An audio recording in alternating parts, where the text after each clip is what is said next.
Edlin?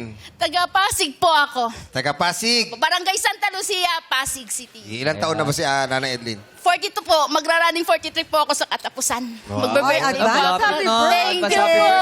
Nanay Edlin, ilan po ang trabaho nila? Mahigit po 10. Mahigit sa Po. Nagra-racket po kasi ako mahigit 10. Ano po yan? Opo. Naglalaba, plancha, service, cooking, pasabay, bili, nagwawalis, nagtitinda, dishwashing Parang- sa Paano po na kantin. ipagsasabay-sabay ang mga Paano yan? po On call po ako. On call. Opo. Pag wala po yung isa ngayong araw na to, sa kabila po ako. Paano po Paano yun? pala Paano kayo sabay-sabay? tinatawagan? Paano kayo natatawagan? Sa cellphone po. Available ka ngayon. Sige po. So may mga suki na kayo? Opo. Ayun.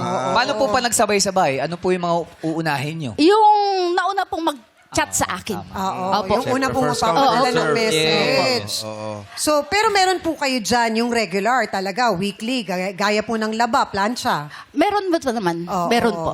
oo. Bakit po ganun kayo kasipag? Bakit May kailangan college po duma- ako.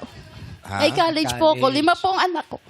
Tapos, 2 na po sana yung college ko. Kaso lang, nahinto po siya dahil po sa financial na rin. Tapos, hindi niya kaya kasi pinagsabay yung study at saka trabaho. Opo.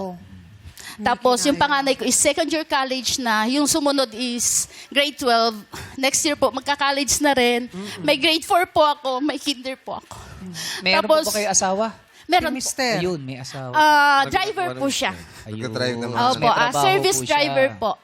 Kagaya din po na minsan, Hindi rin po on ba call regular din. On call din din po. Ay, hindi rin po regular. Pag wala pong biyahe, wala din po kami sasahurin. Oo. Nagrerenta pa po kami ng bahay. Sortihan lang kung Opo. meron. Kaya kayod lang, laban lang. Yes. Opo. Tama po yun. Marangal, basta Mahirap. marangal, nandun Yes. ako. Yes, yun po Tama. importante. Totoo po yan, Nanay Marangal na Edlin. trabaho.